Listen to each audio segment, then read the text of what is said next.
M. Carney suite à la rencontre que l'on a eue hier soir. Et puis, j'ai eu un bon appel avec lui ce matin, une longue conversation avec les réponses suite aux questions que j'avais demandées.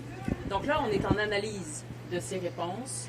Et une fois cette analyse-là faite, eh bien, on pourra définir la suite des choses. On pourra définir si, globalement parlant, les intérêts du Québec sont respectés avec cette entente qui est encore, je dirais, en finalisation. Et c'est particulier de voir le chef du Parti québécois, alors qu'on se demande à quoi ressemblera l'économie dans 24-48 heures, de le voir donner des entrevues sur la date du référendum et de laisser entendre qu'il va réduire l'instabilité en reportant le référendum à la fin d'un premier mandat plutôt qu'au début, parce que dans les faits, ça aggrave la situation. Parce que l'instabilité politique qui est associée au déclenchement d'un référendum, elle va durer pendant 4 ans au lieu de 1 an ou 2. Donc, moi, je travaille sur les priorités des Québécois.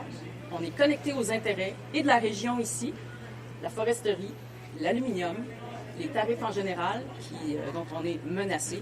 Et je travaille également à protéger les employeurs, les travailleurs, et puis les entreprises et l'économie.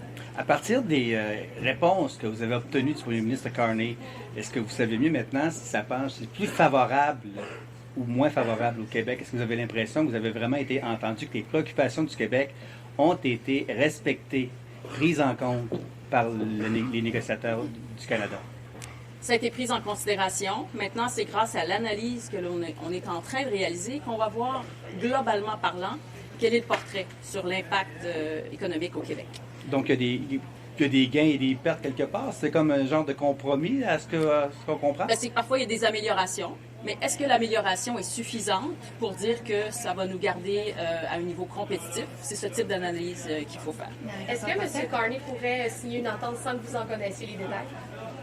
Je ne croirais pas. On est vraiment en connexion régulière, plusieurs fois par jour, avec son équipe, avec son administration, et ça nous permet d'avoir les données en temps presque réel, là, je vous dirais.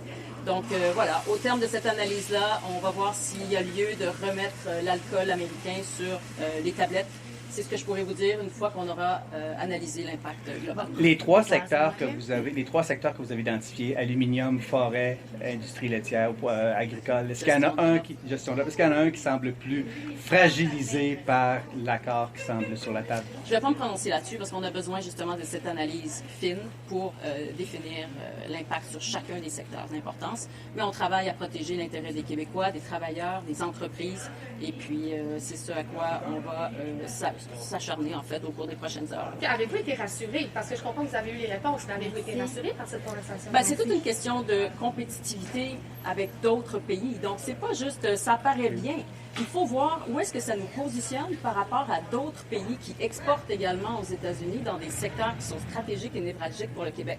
Donc, c'est pas juste au premier abord, ah oui, ça me semble bien, on va aller de l'avant. Non, non, non. Il y a des analyses sérieuses, rigoureuses qu'on est en train de réaliser. C'est important de le faire parce qu'il y a beaucoup en jeu et il faut le faire de manière stratégique puis éclairée. Et c'est ce qu'on fait.